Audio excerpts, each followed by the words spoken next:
Welcome, my name is Stephen D. Morrison, and today I want to talk about Friedrich Schleiermacher's ethical argument for universalism. I think that Schleiermacher's approach is one of the more convincing and fascinating arguments, but it's also one that I don't hear people talking about very often, and so I wanted to briefly go over some of the ideas that Schleiermacher presents and how they lead him to affirm universal salvation. But I should note two things before we begin. First of all, you don't have to agree with Schleiermacher's conclusion on this, but I still think it's worth understanding his point, and especially some of the connotations behind some of the ethical implications to his argument. And so it's worth taking seriously even if you do not consider yourself a universalist, or if you kind of hold that kind of intention and you don't necessarily want to affirm it as dogmatically as he does. But the second thing I should note here is that there is also some debate among Schleiermacher scholars as to whether or not his theology is necessarily universalist or if it merely hopes for universal salvation. That's commonly a phrase that is thrown around, especially related to theologies or theologians such as Karl Barth, that are labeled hopeful universalists but not dogmatic universalists. And so there's some debate on what side of the spectrum that Schleiermacher falls here. But I do agree with the conclusion of the scholar Daniel Peterson, who said that Schleiermacher not only does but must, on pain of incoherence, hold to universal salvation. So I agree with that, and I do think that it's necessary for his system, that it is a conclusion to a lot of his main points of theology, but we should note that it isn't necessarily something that he considered dogma as such. He puts it, the main section we'll look at is a postscript to what he considers a doctrinal statement. And so, nonetheless, I think it's important to his thought, and so hopefully I can outline some of the reasons why I think that in this video. Now, I've talked about Schleiermacher some on this channel, and I've even written a book about him. If you're at all interested in Schleiermacher's work, it's called Schleiermacher in Plain English. The big thing with this book I try to do is to dispel some of the common caricatures about Schleiermacher, particularly the negative ways that he's spoken about as kind of this subjectivist or this sort of like kind of Feuerbachian theologian who just kind of made everything into a subjective experience, but that's actually not what he's doing, and so that's the big part of the argument in the book, but I do deal with more of his concrete doctrines, and this is one of them that I discuss in the book. And so if this video piques your interest, you may check that out. Check the video out I've done on Schleiermacher. But I think Schleiermacher is one of the most misunderstood yet brilliant and influential theologians of modernity, and I think everyone should at least give him a try, in spite of all the bad reputation that kind of circulates about Schleiermacher. I think he's worth taking seriously nonetheless. But briefly, for those unaware, Schleiermacher was a 19th century theologian, scholar, and pastor. He has been called the father of modern theology because he was one of the first theologians to respond and not merely react to the challenges put forward by modernity and the Enlightenment, especially the challenges of the philosopher Immanuel Kant. And so I have another video on Schleiermacher, like I said, you can check that out. But now let's get into Schleiermacher's argument for universalism. So this is basically the summary, and then I'll go into more details below. In the new creation, this is Schleiermacher's argument. In the new creation, those who are redeemed will exist in a state of eternal blessedness. That blessedness entails the perfection of our nature. Accordingly, we can assume that we will be perfect in our love and compassion for one another, especially towards our neighbors and even our enemies. Thus, we will live in the fulfillment of the law of love, which Jesus summarized as loving God and our neighbor as ourselves. Now, Schleiermacher asks, how can this state of perfect love and compassion coexist with the knowledge that a large portion of the human race will be eternally excluded from that eternal blessedness and exist in a state of eternal damnation? Ethically, how are we supposed to reconcile the fact that we will exist in this state of perfect love, yet we will also live with the knowledge that the very people we are supposed to love are condemned to suffer eternally? Thus, Schleiermacher argues that a state of eternal blessedness cannot coexist with eternal damnation because the knowledge of the damned would disrupt and ultimately destroy the bliss of eternal blessedness.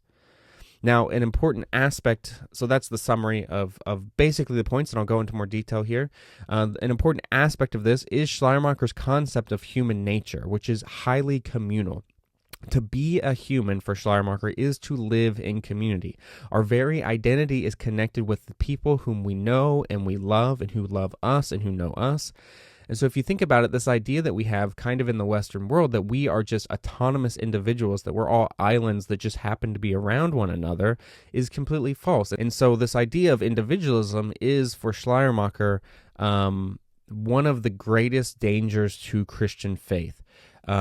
We are not who we are as individuals, but we are who we are because of the people around us, because of our community. Few theologians have presented such a profoundly communal definition of Christian faith as Schleiermacher. And so what does that then mean for universalism?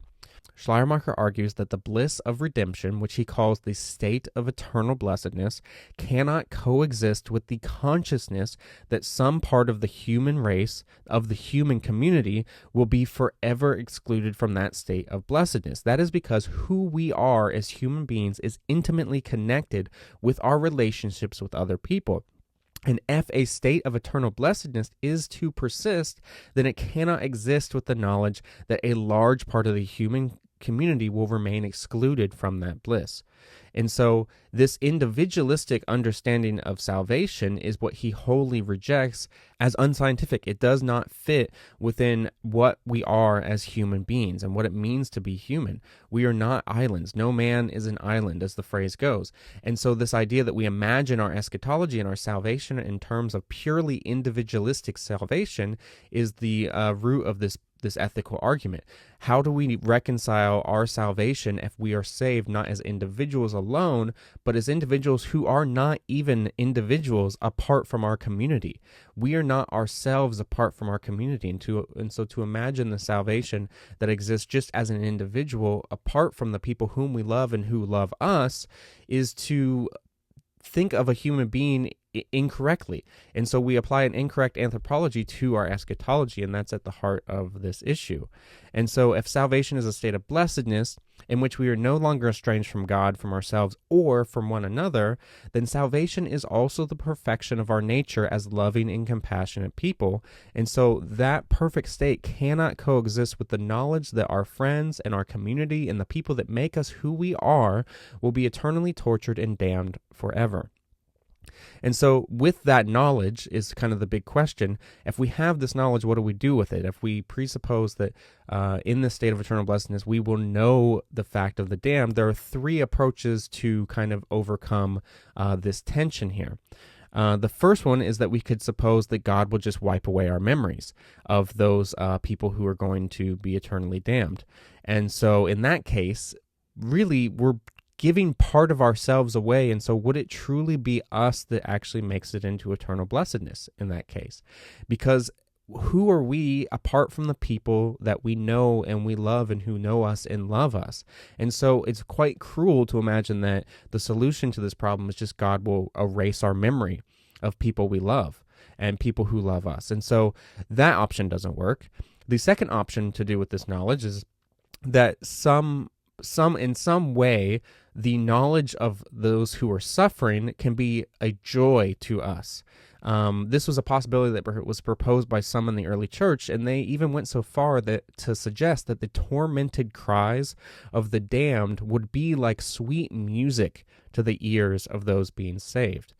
But what does that say about God and ourselves if we imagine perfection in such a way that we would take joy in the suffering of others? Doesn't that contradict our very blessed state, which would have to be in line with the teachings of Jesus, which calls us to care for the downtrodden and for those who suffer? And we have to ask if those teachings no longer have any relevance for the eschaton, for our eschatology. If we are to be like Christ, then how does the state of eternal blessedness coexist with the knowledge of eternal damnation? It cannot be the case that we take joy in the suffering of those who are condemned. That contradicts the ethics of Jesus very plainly. And so with both of those two options rejected, the third option is the only realistic one for Schleiermacher, and that option is the eventual redemption of all humanity to a state of eternal blessedness.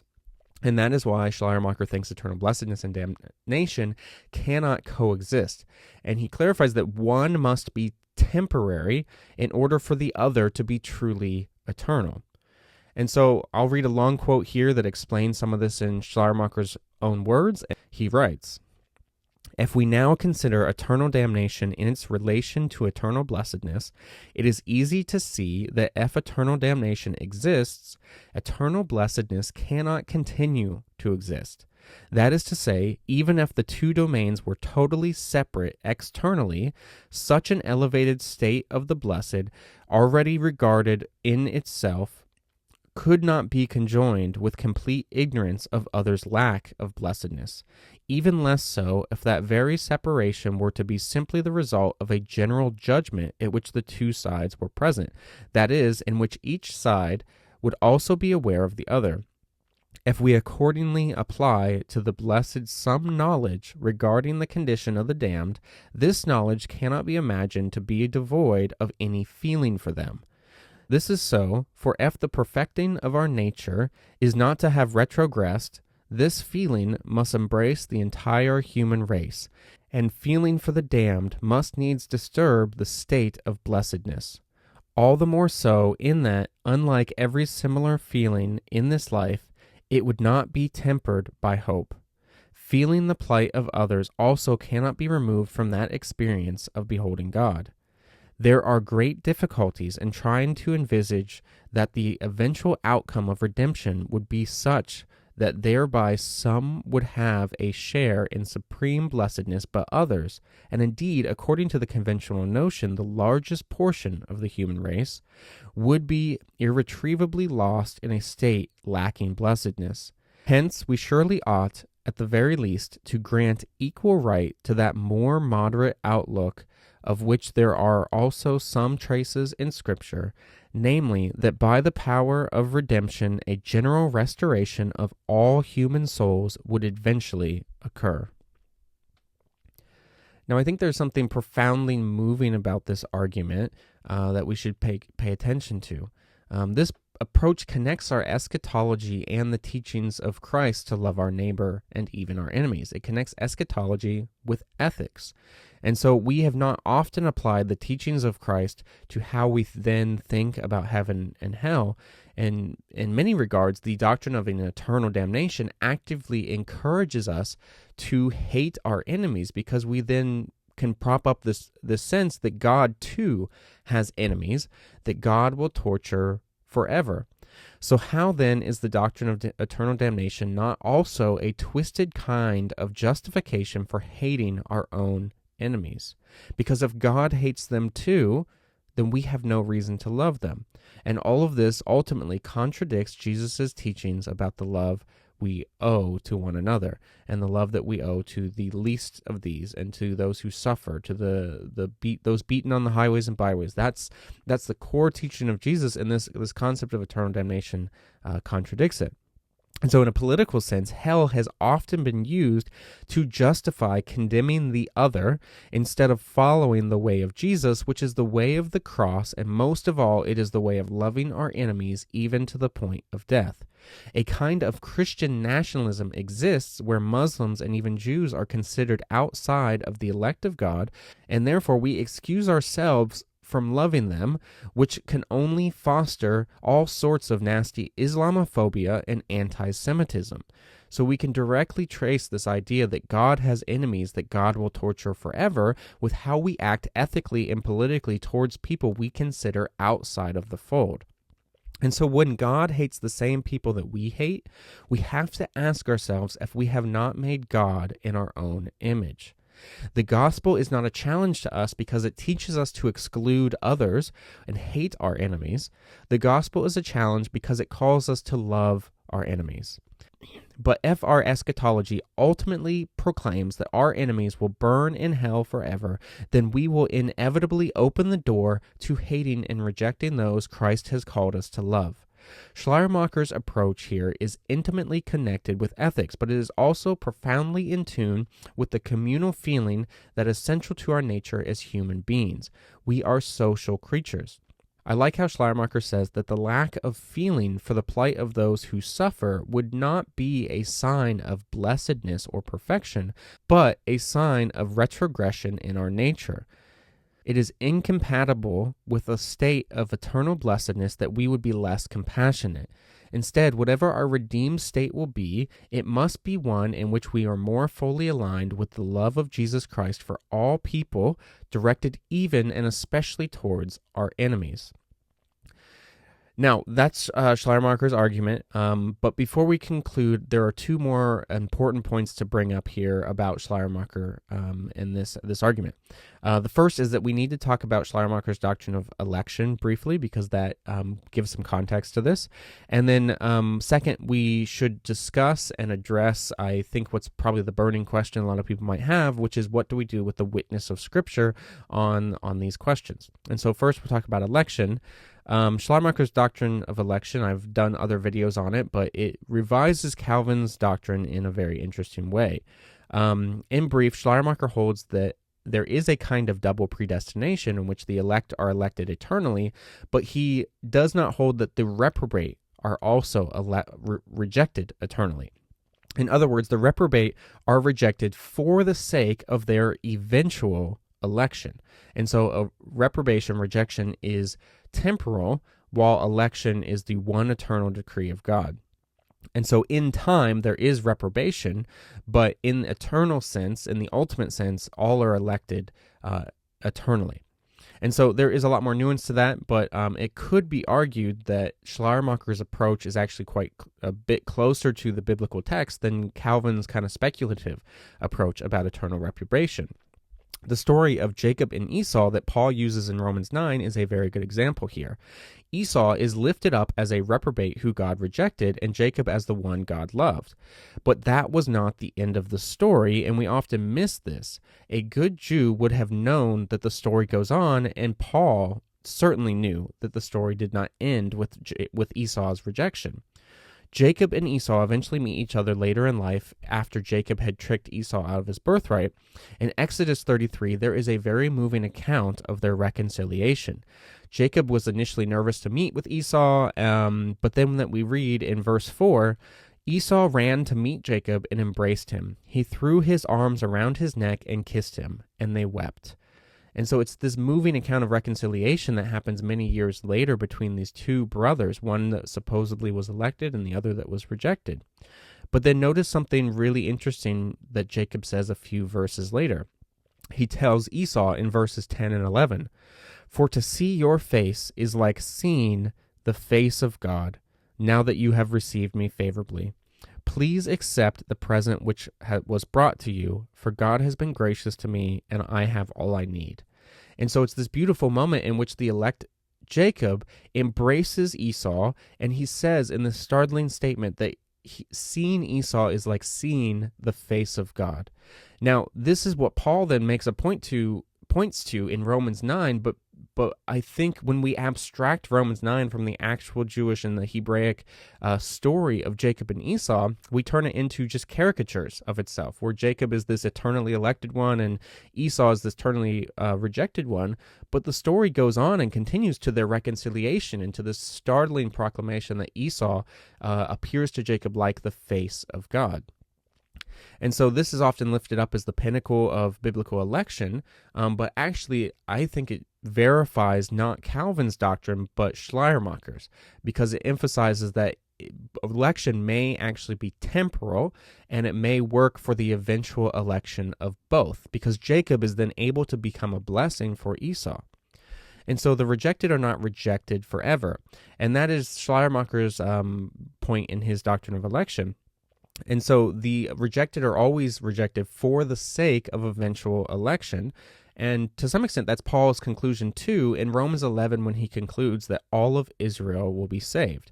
He is discussing rejection in a larger context, which is election. They're not two bipolar decisions, but rather election is the main decision and rejection takes place within election. And so only election is permanent. And so all of this frames a lot of how Schleiermacher approaches the question of universalism. He does not necessarily reject the possibility that there is a kind of damnation, that there will be a judgment that leads to some condemnation. But he does reject that there will be an eternal place of damnation. It is a bit of reading between the lines here, I will admit, but it is possible to suggest that Schleiermacher has a vision of damnation, of hell, as a temporary place in which the reprobate are purified, but he ultimately argues that there will be an eternal state of blessed for all, that eventually all will be in that state of bliss. And so in that sense, that there is no hopelessness in hell, that hell can be a temporal place and then eventually all will be redeemed. And so that certainly filters a lot through his concept of universalism, as we've seen. Now, to a second point, before we conclude, many of you will probably be wondering about what sort of biblical texts can relate to this. This is, of course, more of an ethical argument than it is a biblical one, though it is rooted in a lot of biblical teaching. So how does Schleiermacher deal with those texts? And so Schleiermacher thinks that there is no biblical evidence to suggest that Jesus ever imagined an eternal state of damnation that will persist forever. It is possible that such a state may exist, but Schleiermacher does not find clear or undisputed evidence that the state of damnation will be permanent. There are a few texts that certainly refer to an eternal fire, and there's a lot of textual debate about what that word eternal actually means. There's some good studies that you can look into about how this word doesn't necessarily mean eternal in the sense that we have we tend to think of eternal as endless time. And moreover, there's a lot of argument to be said about how these sayings from Jesus about an eternal fire are in the context of a more metaphorical sense, where they typically appear within parables. And so the literalness of this is something that is a bit of a stretch, and actually on the text itself, and a good argument can be made that the eternal sense and the fire sense of whatever damnation is more of a metaphor than it is a literal place. Now, the second point to this is that Schleiermacher, at the end of the quote above, argues that there are traces in Scripture that seem to suggest that the restoration of all human beings will eventually occur. And so Schleiermacher recognizes that there is a duality within Scripture. On the one hand, there seems to be some kind of existence of judgment, whether it is eternal or that's a metaphor or whatever. But then on the other hand, there is also texts that seem to suggest that all will eventually be saved. And so Schleiermacher particularly refers to 1 Corinthians 15, 26, 53, and 55, the passages that read, "The last enemy to be destroyed is death, for this perishable nature must be put on the imperishable, and this mortal nature must put on eternal immortality. O death, where is thy victory? O death, where is thy sting?" And so that's the text that he refers to, but there are also a number of other texts that might be added to this that hint to the eventual restoration of all. And what Schleiermacher suggests here is that these texts should be taken just as seriously, and at the very least, lead us to hope for the eventual reconciliation of all. Other texts might be Romans 5, 2 Corinthians 5, Titus 2, Ephesians 1, and so on. Now, finally, we should note that Schleiermacher does not treat universal salvation as a doctrine that belongs within dogmatics per se, but as a postscript to one of his doctrinal sections in his main work, Christian Faith. That is because Schleiermacher's method of doing dogmatic theology is based on the Christian self-consciousness of redemption, and it therefore excludes abstract speculation. But the argument that I'm making here is that it is something that his theology seems to presuppose, even if he is cautious of speculating too much about what this exactly means. Now, just to conclude, I do want to say again that I think this approach is very interesting. Its ethical connotations are extremely important, I think. I think what Schleiermacher does by connecting ethics with eschatology is something that we should reflect on more as theologians, and it's an important movement that he makes to connect the teachings of Jesus with what we say about the end and eschaton. Now, I should also note here that Schleiermacher's argument is it's interesting that it's quite similar actually to David Bentley Hart's argument. He has a similar argument to this in his book on universalism, though I'm not entirely sure if Hart got it from Schleiermacher or from somebody else. But in either case, I think there's a lot to ponder here, even if you disagree with some points. But I think that it's a unique and compelling ethical argument. And we don't think about this sort of thing enough. But what do you think? I mean, feel free to let me know in the comments if you have any questions. Do you find this convincing in any way? Why or why not? Let me know down below. But thank you so much for watching, and have a great day.